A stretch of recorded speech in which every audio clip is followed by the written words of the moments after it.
Olá,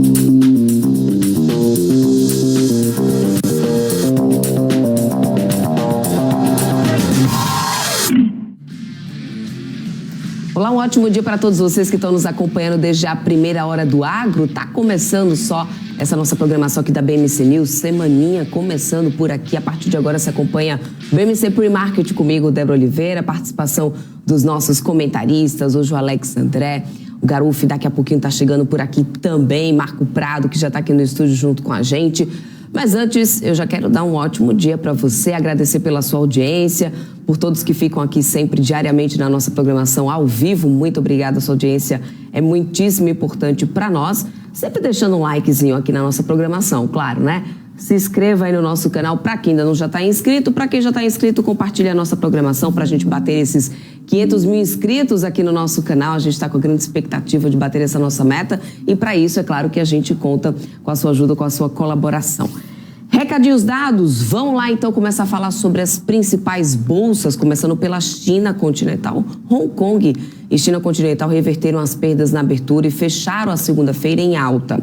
O Banco Central Chinês manteve uma taxa de juros de médio prazo inalterada, mas eles aumentaram as expectativas de que vai ter relaxamento da política monetária nos próximos meses para sustentar a recuperação da economia.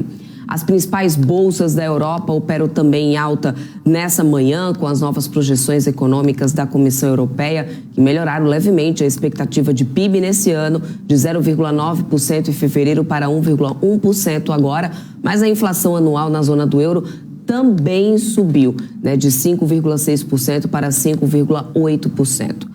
No pré-mercado lá dos Estados Unidos, as bolsas sobem um pouco depois do presidente Joe Biden ter dito nesse domingo que deve encontrar amanhã o presidente da Câmara dos Estados Unidos para poder negociar o teto da dívida e evitar um default já em junho. Então, só para poder atualizar vocês, agora nos índices futuros alto em Dow Jones Futuro, é de 0,37%, S&P 500 Futuro 0,38%, Nasdaq Futuro está subindo agora 0,57%. Na Europa, DAX sobe agora 0,26%, FTSE no Reino Unido sobe 0,50%, CAC na França também está subindo 0,50%, tá? Então, as bolsas seguem otimistas lá por fora por enquanto.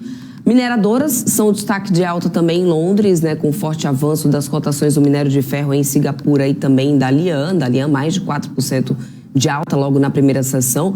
Vamos acompanhar como fica a segunda sessão noturna por lá e a gente vai atualizando vocês.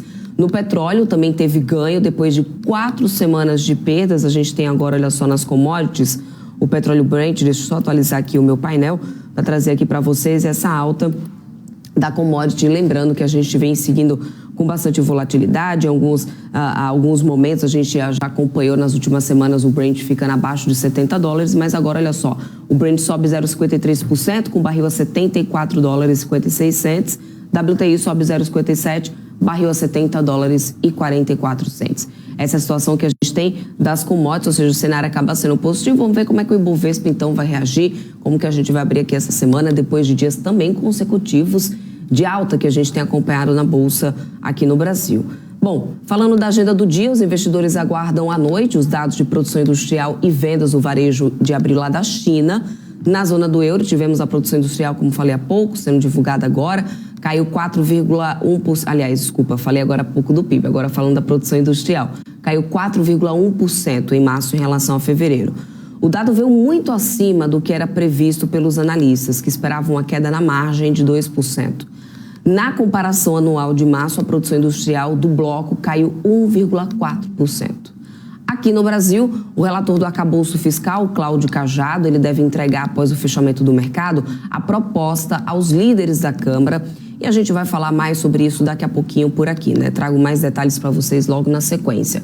Na temporada de resultados, tivemos há pouco BB Seguridade e ainda teremos Azul, Banco do Brasil, BRF, Marfrig, Magazine Luiza, Marisa, Natura, Cosan, Eneva, Iven, Gafisa, Apvida, IRB, Itaúsa, Localiza, Nubank, Redditor, SLC Agrícola e XP. Ou seja, a lista grande aí, temporada de resultados a todo vapor aqui no Brasil.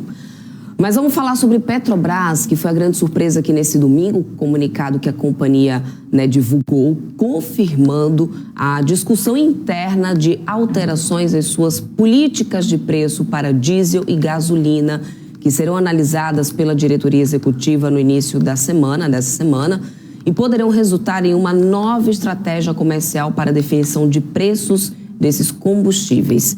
Em nota, a empresa afirmou ainda que eventuais mudanças estarão pautadas em estudos técnicos, em observância às práticas de governança e os procedimentos internos aplicáveis. Lembrando que na última sexta-feira, a Prates já indicava que haveria novidades sobre a política comercial nessa semana, durante uma entrevista coletiva para comentar o balanço do primeiro trimestre da companhia. Primeiro trimestre que trouxe aí dividendo, sim, gordo aí para o pessoal, para os investidores, mas já teve esse aviso de que viriam mudanças. E prontamente no final de semana a gente já tem esse comunicado sendo divulgado. Então eu quero trazer eles aqui, nossos comentaristas, para a gente já começar a semana falando sobre Petrobras. Um ótimo dia para você, Marco. Alex André, Garufo, que também já está aqui com a gente. Obrigada pela companhia, meninos, em fazer esse pré-mercado. E vamos lá, Petrobras já começando a semana, deixando os investidores nesse clima de expectativa, né? O Marco, bom dia para você, indo pela ordem aqui que a gente está no quadro. Bom dia, Débora. Fala, Alex, Edu, e para você que está assistindo o pré-market. Bom, na semana passada a Petrobras fez uma alta significativa. Na sexta-feira fechou com uma alta de mais de 3% mesmo. O presidente da Petro dando esse comunicado ao mercado que vai dar uma avaliada na política de preços, né? Nesse ano, o combustível, o diesel caiu 23% nos 100 governos do presidente Lula. A gasolina caiu 4%, o gás de cozinha 19%, bem numa queda, né? Isso colaborando até mesmo para uma queda da nosso próprio IPCA, já que o combustível, na verdade o petróleo, ele não está apenas em combustível do diesel, gasolina para avião, para carro. E tem uma série de produtos, infinitos produtos, vai componentes ali de petróleo, né? Então, por isso que realmente é tão importante, ele acaba refletindo tanto aí no bolso do consumidor. Mas aparentemente, Débora, e você que está assistindo, a paridade continua sendo lá fora. Então a gente ainda aguarda ansioso qual será, porque ninguém sabe ainda qual vai ser essa nova política de preço da Petrobras. Vamos lá, Alex André. Débora, bom dia Marco, Garufo, todo mundo que nos acompanha. A questão em relação à Petro não me surpreende, porque desde a mudança da diretoria, né, já tinham diversas estimativas, enfim, alguns comentários que poderiam acontecer algo nesse sentido. Então, isso concretizou, né? Tudo que estava se esperando agora começa a se concretizar. Então, ao meu ver, não é nenhuma surpresa. E a alta, né, desde semana passada, foi por causa dos dividendos. E os dividendos, como eu sempre comentei, né, gente, comprar um papel por causa dos dividendos somente e não pela expectativa futura é muito complicado, já que a companhia não vai rever só a política de preço, mas também vai rever sua política de dividendos. Então, ou seja, tudo que estava consolidado em relação à sua gestão passada agora começa a se expor diversas fragilidades e parece aí que essa semana o investidor vai começar a ficar um pouco mais cauteloso para o papel, né? Pelo menos no curto prazo, Débora. Garufo, inclusive, se você puder também, junto com tua opinião, trazer uma análise gráfica de Petrobras, como que fica aí, como que tem estado o teu estudo em relação a Petrobras. A gente sabe que qualquer tipo de notícia como essa acaba pesando no papel de qualquer forma. Acho que a gente deve ver isso de cara logo na abertura de Petrobras hoje, né? Mas além de tudo ainda tem o grande questionamento que eu sempre trago aqui, a gente já debateu isso em vários momentos aqui na BMC News, né? Como explicar isso para o investidor estrangeiro? Como explicar isso, né? Olha só, a gente tinha uma política, agora a gente muda porque mudou o governo, ou seja, mais incerteza ainda para o papel. Eu acho que isso de cara já vai ser precificado na abertura, né? Bom dia, Garufo. Bom dia. Tem que explicar para o investidor estrangeiro que tem um sócio complicado essa empresa, né? Mas a gente não pode esquecer que a Petro tem... o governo também quer dividendo. Então, essa conversa de dividendo está muito alto e tudo mais é uma conversa mais populista. O governo também recebe dividendos e ajuda bastante eles, tá? Petrobras é uma pena, né? Essa história que veio no domingo, porque o sinal dela, olha, olhando o gráfico semanal, eu vou deixar aqui em tela cheia o semanal, especialmente os últimos movimentos, a gente tem um rompimento de uma região. Semana passada rompeu o preço em uma região que vinha desde outubro de 22, a gente já estava há mais de 6 meses trabalhando com esse teto de 23, 24, e a gente fechou semana passada a mais de R$26. Eu acho que hoje o leilão vai ser divertido, a gente vai ver um leilão complicado, muito provavelmente tentando puxar de novo para a região inferior.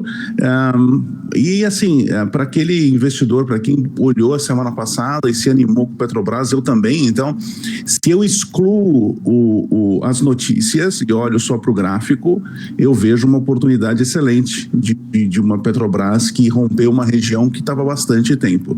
O que acontece se você é só grafista? Se você não olha as notícias, se você não acompanha toda a história que acontece na empresa, você tem que ter stop, né? Você tem que ter um ponto limite e talvez o ponto limite aqui aconteça já hoje, tá? Entre hoje e amanhã, se o leilão de abertura já puxar mais para baixo.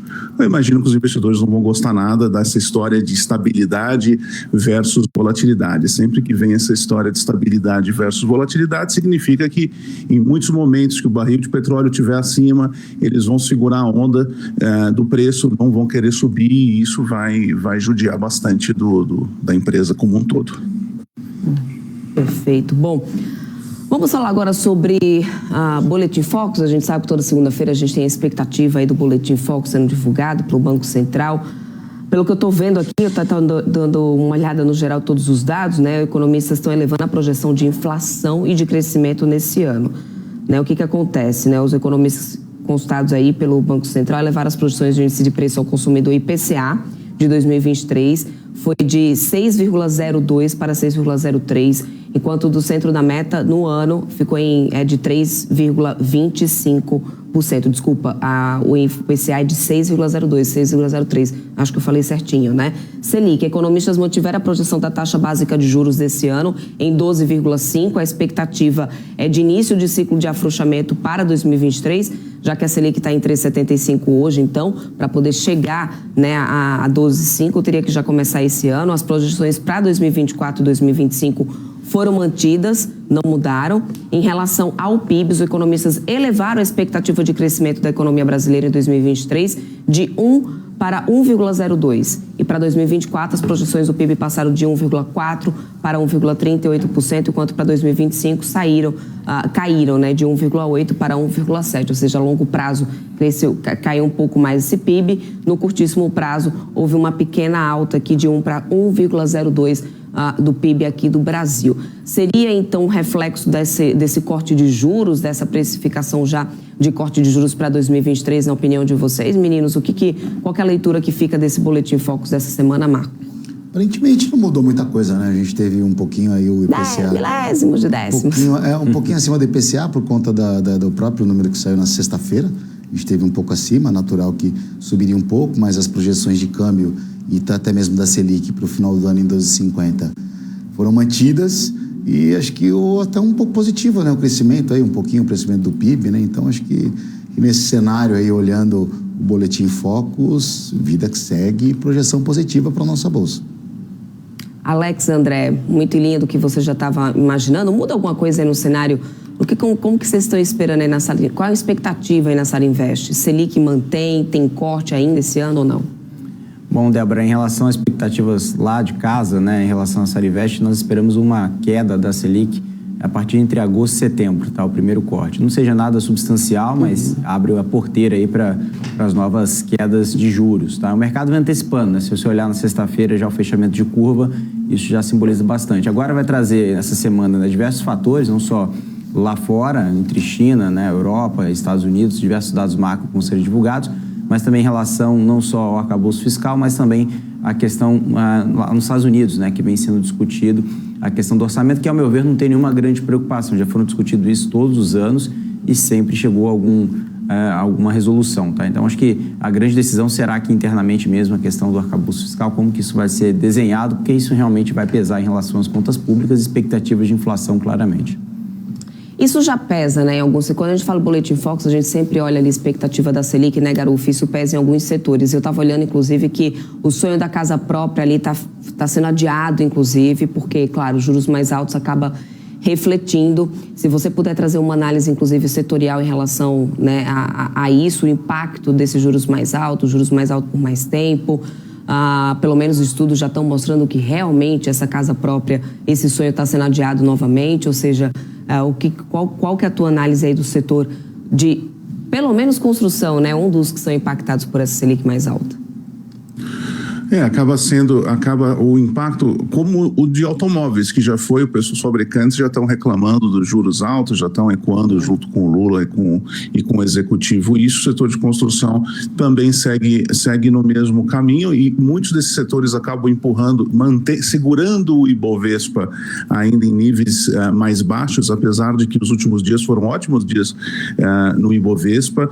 Eu venho, inclusive, com o Ibov na tela aqui, para quem gosta de acumular Ibovespa, seja via BOVA11 ou via setores ou empresas que você gosta, uma faixa que eu sempre vim comentando com o pessoal, que era uma faixa de valor igual ao dólar, tá? É uma faixa que ia até mais ou menos 102, 103 mil, é uma faixa boa, mesmo que venha cair. É uma coisa que é importante lembrar, se você é investidor, está buscando longo prazo, a gente não coloca nunca. Você chegou hoje para investir, hoje, começou na bolsa hoje, você não vai colocar todo o seu dinheiro de uma vez em nada. Você vai procurar e tendo uma estratégia de caixa, investindo aos poucos, porque essa faixa inferior que está aqui entre 96 e 100 mil pontos pode perder se houver uma mudança macro muito grande. A gente está agora no Ibov em uma faixa, um ponto médio, um ponto que nos últimos meses, mais de ano, é um ponto médio ali, a faixa ali de 108, 110 mil pontos. Eu estou cautelosamente otimista, eu quero ver essa semana o que acontece. Essa é uma semana importante. Eu vou deixar até um pouquinho maior o zoom aqui. Aqui tem algumas médias que eu gosto de acompanhar. Média de 200 semanas, uma média histórica muito importante. Uma média de 20 semanas, 20 meses, tá? Essa média vermelha é uma média dos últimos 20 meses. O mercado vem se juntando e as médias de longo prazo vêm se juntando. Esse preço é um preço agora que é ali há ali um equilíbrio entre os pessimistas e os otimistas. Se você está acumulando Ibovespa já há um tempo, eu esperaria 1, 2 semanas de a gente ver o que acontece com esse preço. Eu gostaria bastante que, para acumular mais, para comprar mais Ibovespa, eu gostaria bastante que ele fizesse esse movimento aqui, ó, que ele fizesse um rompimento e tentasse de novo fazer um pivô para cima, já numa nova faixa, já rompendo uma linha de tendência que vem se construindo lá desde aqui, olha, desde junho de 21. Então, estou cautelosamente otimista, gostei do que formou semana passada, quero ver o que acontece essa semana, se nenhum vento contra vier, especialmente dos Estados Unidos. A gente sabe que tem lá o X-Date, algumas coisas acontecendo. Eu espero uma semana positiva aí, Débora. Perfeito, Garuf. Só para poder passar mais detalhes para o pessoal sobre isso que eu estava falando, sobre o sonho da casa própria, né? Foi uma pesquisa raio-x FIPZAP+, do Estadão, que foi publicada, mostrando que os juros altos e as incertezas em relação ao emprego e à renda estão adiando esse sonho da compra da casa própria. No primeiro trimestre desse ano, 40% dos brasileiros pretendiam adquirir um imóvel novo ou usado nos próximos 3 meses. Essa é a menor marca em 3 anos, é o que indica a pesquisa que foi divulgada no próprio site do Estadão. Mudando de assunto, gente, vamos agora falar um pouco sobre arcabouço fiscal, né? Depois de passar a semana no Japão, Fernando Haddad desembarcou ontem no Brasil com a missão de destravar essa pauta econômica mais importante aí do atual governo, que é o arcabouço. De volta para o país, o ministro deve reforçar pessoalmente a articulação política no Congresso e, segundo fontes do Planalto, Haddad já está ciente de que vai ter que negociar. O ministro deve se reunir ainda hoje com Lula e, durante a semana, vai abrir a agenda para receber líderes dos partidos da base do governo e da oposição, segundo o jornal Globo. De acordo com interlocutores do Planalto, o ministro teria garantido a Arthur Lira que o executivo vai seguir liberando emendas parlamentares. O relator do texto do novo marco fiscal na Câmara, o deputado Cláudio Cajado, deve apresentar o parecer, como eu falei ainda há pouco no início dessa edição, em uma reunião com líderes às 18 horas de hoje. O esboço do relatório já está pronto, mas ainda passa por alguns ajustes. Outras mudanças também serão feitas depois do encontro do colegiado, né, de líderes. O texto trará mais rigor em relação ao que foi levado pelo Executivo ao Congresso Nacional. Cajado disse em entrevista nesse domingo que nada está decidido, mas haverá alguma execução adequada do processo de garantir o cumprimento de leis. Porém, algo que já tem repercutido bastante desde o fim de semana é o clima azedo entre Lira e o Executivo, né, meninos? Esse pode ser o grande calo no sapato de Lula nesse momento, Marco? É o primeiro teste de fogo aí para o governo, né? Esse arcabouço fiscal. E a articulação, na verdade, ela é igual oxigênio para o corpo, né? Se for pouco, ele fica fraco, e se faltar, morre. Então, articulação para político, né? Então, o presidente Lula agora e o ministro Haddad, eles têm que articular muito bem isso, porque o que interessa para o mercado financeiro em si, é o teto de gastos, né? Como é que vai ficar essa questão do controle. E aí a gente vai ter uma semana de bastante política lá em Brasília. É complicado, porque os bastidores ventilam muita coisa, né? Então, acho que a única coisa que me preocupa essa semana, já que a gente tem um horizonte, uma semana começando bem positiva, as bolsas lá fora, minério de ferro, petróleo, tudo muito calmo, né? Acho que Brasília pode ser o impeditivo aí de um mercado, para um mercado turbulento essa semana. Alex André. Bom, Débora, em relação ao arcabouço, enfim, a gente tem essa insegurança porque a gente tem uma ala do governo que quer fazer esses ajustes negativos, ou seja, quer abrir mais espaço de gasto, e acho que eu vou dizer ali que tem uma parte do governo que quer realmente seguir com essa matéria, mas sem grandes alterações. O que a gente não tem previsibilidade nem é em relação ao segmento da matéria, mas sim como essa matéria vai ser ajustada, já que a gente sabe ainda que falta alguns ajustes, como você comentou muito bem. Então, a gente fica aí um pouco inseguro em relação a isso, né? Porque a gente não sabe os reais impactos fiscais que podem seguir aí daqui para frente. E isso vai trazer todo o norte em relação à Bolsa, né? A gente sabe disso, a gente está com uma grande expectativa. Vamos ver como vai ser essa articulação do governo, que por hora, até o momento, ainda segue aí muito sem grandes direções, né? Não tem nenhuma grande assertividade até o momento desde então. A gente está quase aí no meio do ano, a gente não tem nenhuma grande vitória do governo, como o próprio Marco falou, grande prova de fogo. Vamos ver se o governo consegue colocar isso para frente e a gente superar isso e já olhando aí novas matérias à frente. Você está otimista ou pessimista com esse arcabouço, Garufi? Vamos olhar o lado positivo, porque a gente sempre fala de lado negativo. Pelo menos gera essa discussão, pelo menos é necessário que haja discussão pública na hora de aumentar os gastos. Isso acontece nos Estados Unidos, quando os Estados Unidos têm que aumentar a dívida, que aliás, Estados Unidos e Dinamarca, os únicos países que têm esse tipo de condição de amarra. Aqui no Brasil, a gente nunca teve de fato uma amarra desse jeito, teve uma hora que teve um teto realmente fixo, agora tem um arcabouço, pode vir para cá, pode vir para lá, pelo menos a discussão ela é pública. O fato é que até agora, realmente está chegando junho e nada, a história do Bolsonaro já meio que enjoou todo mundo, né? Não adianta mais falar muito dele e agora eles têm que fazer alguma coisa e realmente o governo está sambando um pouco. Vamos ver o que vai acontecer nos próximos capítulos, mas acho positivo. Bem ou mal, não era o que todo o mercado queria, o arcabouço do jeito que é, mas pelo menos é necessária a discussão. E por ser necessária a discussão, é positivo. Esse, pelo menos, é o lado positivo dessa história toda. Débora. É isso aí, viu, Garufi? Bom, deixa eu só trazer aqui para o pessoal. A Arthur Lira, inclusive, disse que fará reunião com líderes da base de Fernando Haddad sobre arcabouço fiscal, né? Acaba de sair aqui essa informação para mim. Arthur Lira diz que vai fazer reuniões com líderes da base, com o Fernando Haddad, sobre arcabouço fiscal. Segundo o presidente da Câmara, ajustes terão que ser feitos, pois alguns partidos não irão votar se o projeto for muito frouxo, ou seja, muito flexível. Isso que já tem sido bastante também, é claro, discutido, principalmente sobre a penalidade, quando não se cumprir teto da dívida, né? Ou seja, esse atual governo queria apenas ali mandar uma carta de justificativa, tirando ali qualquer possibilidade, né, de prisão ou de instância criminal, e isso tem preocupado bastante, esse é um dos pontos ali que tem sido discutido. Diz aqui que a informação é que depois da reunião, Lira diz que o texto poderá se tornar público para a imprensa e para o mercado, ou seja, a expectativa é que seja entregue, né, o esboço, já seja entregue para os líderes da Câmara esse texto hoje, logo às 18 horas, haverá uma reunião entre Lira e Haddad e os líderes, né, para que sejam discutidos todos os pontos, para poder serem amarrados aí, né, pontos que estejam muito frouxos, muito flexíveis, porque senão alguns partidos não devem votar e há o interesse de que exista realmente a votação desse arcabouço.